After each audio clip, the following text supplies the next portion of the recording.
मैं कहना ये चाहता हूँ, जैसे हम जिला परिषद के मेंबर हैं सर, हमारे एरिया में 40 गांव पड़ते हैं, तो गांव में अगर हम जाते हैं तो लोग उम्मीद करते हैं अभी हमारा पार्षद हमारे बीच में आया है, हमारा मेंबर हमारे बीच में अभी हमारे गांव के काम करे, हमारा गांव में कुछ ग्रांट दे, 2 लाख दे, 3 दे।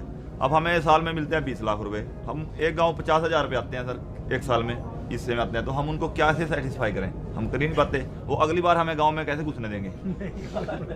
वो तो हमें भगाएंगे वहाँ से।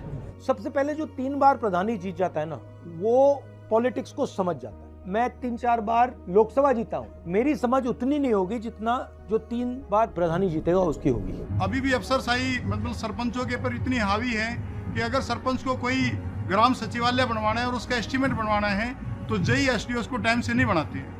और अभी तो एक और नियम एक गलत से लागू कर दिया कि प्रजातंत्र है, इसको खत्म करना चाहते हैं। सरपंच पद को खत्म करने की प्लानिंग है कि सरपंच को केवल 2 लाख रुपए तक के काम को करने की पावर दी है, उसके बाद में उसको टेंडर पे ले जाने की बात की है। लोगों को इन्होंने बोला है कि जिला परिषद के लिए लड़ो, विमेन है, लेकिन जब चेयरमैन की बात आती है तो ये बोलते हैं कि विमेन नहीं है, सिर्फ जेंट्स होंगे। मतलब कहीं पर बोल रहे हैं कि ओनली विमेन, कहीं पर बोल रहे हैं अदर देन विमेन। तो आई थिंक कि ये चीज खत्म करनी चाहिए।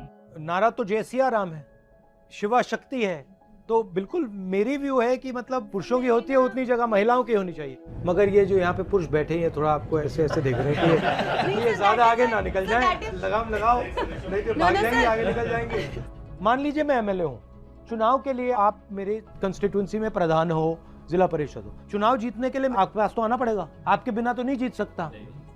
तो मैं आपके पास आ गया, चुनाव जीत गया, आपने मदद की, और फिर चुनाव के एकदम बाद मेरे दरवाजे बंद हो जाते हैं, तो फिर ये कैसे हो जाता है? कि उनको ये लगता है कि इन्होंने मेरे इलेक्शन में मेरी मदद करी है, मान लो मैं सरपंच हूँ, भाई ये मेरे पास काम लेके आएंगे रूटीन में, इतने काम मैं इनके कर नहीं सकूंगा, तो इस करके वो इलेक्शन के बाद सरपंचों से, जिला परिषद से, एमसी से किनारा करने लग जाता है। ये भी मुझे लगता है कि कांग्रेस पार्टी में और बाकी पार्टियों में कमी है कि जो अच्छा काम कर रहा है वो प्रधानी से, जिला परिषद से, एमएलए से मंत्री तक जाना चाहिए, चीफ मिनिस्टर तक जाना चाहिए।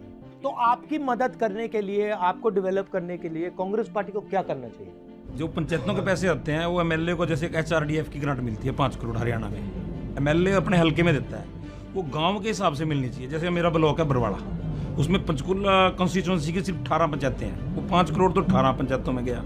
और हमारा आता है कालका कॉन्स्टिट्यूंसी, कालका की है 118 पंचायतें, 5 करोड़ गया 118 को, मतलब 5-5 लाख, और उन पंचायतों को चला गया 30-30 लाख। ये पार्शलिटी है।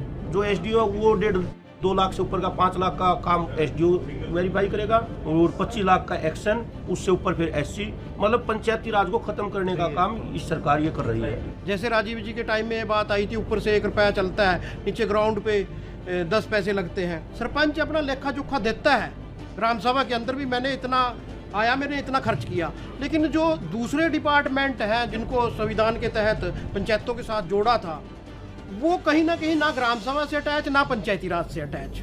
जो पंचायत लेवल पे डेमोक्रेसी फेल हो रही है, चाहे वो पूरे देश में फेल हो रही है, मगर जहां वो बहुत बुरी तरह फेल हो रही है, वहां पे हिंदुस्तान को क्या करना पड़ता है? वहां पे हिंदुस्तान को CRPF, BSF, ITBP, ये पैरामिलिट्री फोर्सेस भेजनी पड़ती है। तो फिर क्या होता है? जो होम मिनिस्ट्री है वो ज्यादा पावरफुल होती है, और जो सेना का काम है, जो सेना को मतलब बॉर्डर की रक्षा करनी है, चाइना से लड़ना है, पाकिस्तान से मतलब अगर लड़ने की जरूरत तो करना है, उसको करने के बजाय होम मिनिस्ट्री आर्मी को अपना काम करवा रही। तो मतलब पंचायत में डेमोक्रेसी फेल हुई, उसके कारण होम मिनिस्ट्री मजबूत हुई, होम मिनिस्ट्री मजबूत हुई, उसके कारण सेना अपना काम नहीं कर पाई, सेना अपना काम नहीं कर पाई, चाइना अंदर घुस गई। अब ये देखिए, तो मतलब जितने जरूरी सेना के लोग हैं उतने ही जरूरी आप लोग। अगर आप लोग मजबूत होगे, हिंदुस्तान की सेना बॉर्डर पे मजबूत होगी। अगर आप फेल होते हो तो चेन है, पूरी चेन फेल होती है।